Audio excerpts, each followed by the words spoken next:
బులెటిన్లో మరో breaking news చూస్తున్నాం. ఆంధ్రప్రదేశ్ కాంగ్రెస్ పార్టీ అధ్యక్షురాలు వైఎస్ షర్మిల రేపు బాధ్యతలు స్వీకరించనున్నారు.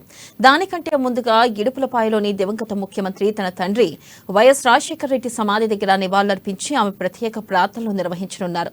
హైదరాబాద్ నుంచి బయలుదేరి నేడు ఇడుపులపాయకు చేరుకుంటున్నారు. ఇక రేపు కాంగ్రెస్ పార్టీ అధ్యక్షురాలుగా బాధ్యతలు చేపట్టనున్న నేపథ్యంలో ఈ రోజు మధ్యాహ్నం 2 గంటలకు ప్రత్యేక విమానంలో కడపకు చేరుకోనున్న షర్మిల సాయంత్రం 4 గంటలకు వైఎస్ ఘాట్ దగ్గర ప్రత్యేక ప్రార్థనలు నిర్వహిస్తారు. ఇక ఇవాళ రాత్రికి ఇడుపులపాయలో బస చేయనున్న షర్మిల రేపు కడప నుంచి ప్రత్యేక విమానంలో విజయవాడకు చేరుకుంటారు. రేపు ఉదయం 11 గంటలకు విజయవాడలోని ఆహ్వానం కళ్యాణ మండపంలో జరిగే కార్యక్రమంలో ఏపీ పీసీసీ బాధ్యతలు చేపట్టనున్నారు వైఎస్ షర్మిల.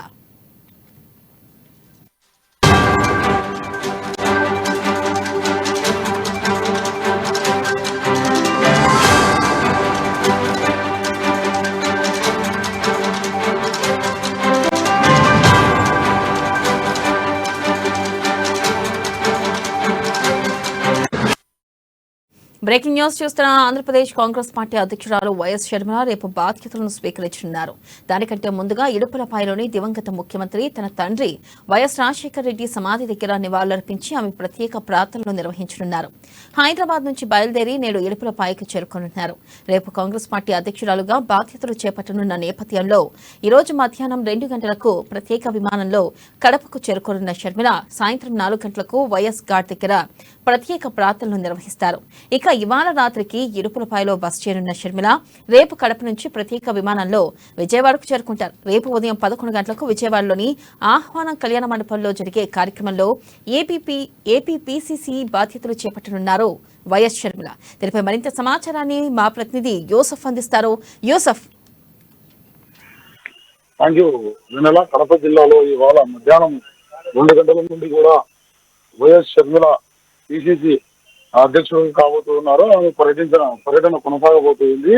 ఇదే నేపథ్యంలో వైఎస్ఆర్ కాంగ్రెస్ పార్టీ నుండి భారీ నుండి అతి భారీ చేరికలు కూడా కాంగ్రెస్ పార్టీలో ఉండబోతున్నాయని చెప్పి ఇప్పటికే మనకు సమాచారం అందుతూ ఉంది.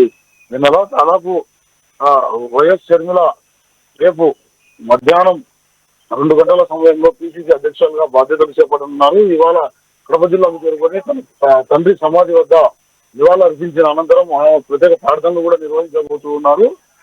వైఎస్ఆర్ కుటుంబం నుండి కడప జిల్లా నుండి 2 పార్టీలకు సంబంధించి ఒకే కుటుంబం సభ్యులు ప్రాతినిధ్యం వహించడం మొదటిసారిగా జరగబోతుంది. వైఎస్ షర్మిలతో ఇప్పటికే వైఎస్ వివేకానంద రెడ్డి సతీమణి కూడా సంప్రదింపులు జరిపారు. కడప ఎంపీ అభ్యర్థిగా ఈసారి వైఎస్ వివేకానంద రెడ్డి కుమార్తెకు అవకాశం కల్పించాలని చెప్పి ఆమె కూడా కోరి ఉన్నారు. ఈ నేపథ్యంలో వీరి ఇద్దరి మధ్య కూడా భేటీ జరగనున్నట్లు మనకు సమాచారం అందుతూ ఉంది. దాదాపు చూసినట్లయితే కడప జిల్లా నుండి అసమ్మతి నేతలు ఎవరైతే వైఎస్ఆర్సీపీలో ఉన్నారో వారందరూ కూడా ఇవాళ రేపు వైఎస్ షర్మిలతో భేటీ వారు కూడా పార్టీలో కాంగ్రెస్ పార్టీ తీర్థం పుచ్చుకునేటువంటి అవకాశాలు కూడా కనబడుతూ ఉన్నాయి. పూర్తిగా వైఎస్ ఫ్యామిలీ ఇప్పుడు 2గా విడిపోయి రాజకీయాలకు ఆద్యం వస్తూ ఉందని చెప్పి కడప జిల్లాలో అయితే ఒక టాక్ నడుస్తూ ఉంది. ఇదే నేపథ్యంలో రాష్ట్ర వ్యాప్తంగా కూడా ఇదే హవా రాబో 2024 ఎన్నికల్లో కొనసాగేటువంటి అవకాశాలు కూడా కనబడుతున్నాయి. అయితే యూసఫ్, అసలు కాంగ్రెస్ పార్టీకి ఆంధ్రప్రదేశ్ లో సరైన ప్రాధాన్యత లేదు. మరి ఈ నేపథ్యంలో ఈసారి కాంగ్రెస్ పార్టీ కొన్ని సీట్లైనా గెలుచుకునే అవకాశం ఉందంటారా షర్మిల రాకతో? దాదాపు వైఎస్ కుటుంబానికి ఏపీలో మార్క్ అంటూ ఇప్పటికే ఏర్పడింది. ఆ మార్క్ ను బేస్ చేసుకునే వైఎస్ఆర్ కూడా కాంగ్రెస్ పార్టీ నుండే తన రాజకీయ అడుగులు వేస్తూ అంచెలంచెలుగా ఎదిగి పిసిసి అధ్యక్షుడి గారి నుండి ముఖ్యమంత్రి పగ్గాలు కూడా చేపట్టినటువంటి సందర్భాలను కూడా మనం చూసాం. ఇదే వ్యవహారాన్ని ఇప్పుడు వైఎస్ షర్మిల కూడా అందిపుచ్చుకొని ఆ పందాలని ముందు కొనసాగాలన్నటువంటి ధోరణిలో ముందుకు వెళ్తుంది. అసమ్మతి తనకు ఎవరైతే అసమ్మతిగా కాంగ్రెస్ పార్టీలో వ్యవహరించారో వారితో ఇప్పటికే ఆమె దాదాపు సంప్రదింపులు కూడా జరిపింది. వారు కూడా ఈమెకు ఓకే అన్నటువంటి నేపథ్యంలోనే ప్రతిపక్ష పార్టీలో ఉన్నటువంటి నాయకులను కలుపుకొని రాజకీయ అడుగులు ముందుకు వేస్తూ ఉంది. ఇది ఆమె కలిసి వచ్చే అవకాశంగా కనబడుతుంది. కాంగ్రెస్ పార్టీకి కూడా ఇది రాబో రోజుల్లో ఓ మైలేజ్ గా మారుతున్నటువంటి నేపథ్యం కనబడతా ఉంది. 2024 ఎన్నికల్లో దాదాపు 10 నుండి 15 సీట్ల వరకు ఏపీలో పొత్తుగా వెళ్లితే గెలుపొందేటువంటి అవకాశాలు కూడా కనబడుతున్నాయి. అలాగే వైఎస్ఆర్టీపీ నుంచి కానీ టీడీపీ నుంచి కానీ ఎవరైనా కీలక నేతలు కాంగ్రెస్ పార్టీలో చేరే అవకాశాలు ఉన్నాయంటారా? కడప జిల్లా నుండి అయితే ఇప్పటి వరకు మాజీ మంత్రులుగా ఎవరైతే కొనసాగారో మైసూరారెడ్డి కావచ్చు, డిఎల్ రవీంద్రారెడ్డి కావచ్చు, బీజేపీలో కొనసాగుతున్నటువంటి ఆదినారాయణ రెడ్డి కావచ్చు, ఇటువంటి మాజీ నేతలతో కూడా ఇప్పటికే శరీర సాంప్రదాయాలు కొనసాగించారు. ఆ వ్యూహాలను కూడా రేపు ఏదైతే ఆమె పిసిసి అధ్యక్షులుగా పదవి బాధ్యతలు చేపట్టిన అనంతరం ఆ వ్యూహాలకు కూడా పదును పెట్టేటువంటి అవకాశాలు కనబడుతున్నాయి. బ్రదర్ అనిల్ అయితే ఇప్పటికే వారితో సంప్రదించి జరిపినట్లు కూడా కడప జిల్లాలో టాక్ నడుస్తూ ఉంది. నెల చూసుకున్నట్టయితే 10 నుంచి 15 సీట్లు గెలిస్తే మరి ఆవిడ ఎవరితో పొత్తు పెట్టుకునే అవకాశం ఉందంటారు? మరి వైఎస్ జగన్ కి వ్యతిరేకంగా వైఎస్ షర్మిల ఇప్పుడు ఆంధ్రప్రదేశ్ లో రాజకీయాలు చేస్తున్నారు. మరి ఈ నేపథ్యంలో ఏ పార్టీతో పొత్తు పెట్టుకునే అవకాశం ఉందంటారు? ఇప్పటికైతే దాదాపుగా వైఎస్ఆర్సీపీతో ఆమె పూర్తి స్థాయిలో వైరంగా కొనసాగుతూ ఉంది.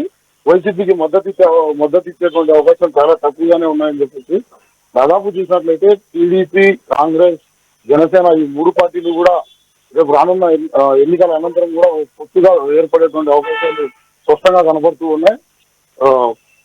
వైఎస్ఆర్సీపీకి కీలక ఓట్ బ్యాంక్ గా ఉన్నటువంటి కాంగ్రెస్ పార్టీ, గతంలో కాంగ్రెస్ పార్టీకి మద్దతుగా ఉన్నటువంటి నేతలందరూ ప్రత్యామ్నాయం లేక కాంగ్రెస్ పార్టీలోకి వెళ్లారు. వారందరూ తిరిగి మళ్ళీ కాంగ్రెస్ ఉండగుట్టికి చేరిన తర్వాత సీనియర్ నాయకత్వంలో ఇచ్చేటువంటి సలహాలను బట్టి ఇవ కూడా అడుగులు వేసేటువంటి అవకాశాలు కనబడుతున్నాయి. దానికి ఉదాహరణగా గతంలో మనం చూసినట్లయితే బెంగళూరు భేటీలో డికే శివకుమార్ తో నారా చంద్రబాబు కూడా ఒకసారి సాంప్రదాయంగా జరిపినట్లు కూడా ఇప్పటికే టాక్ నడుస్తూ ఉంది. నెల రైట్ యూసఫ్, థ్యాంక్ యూ.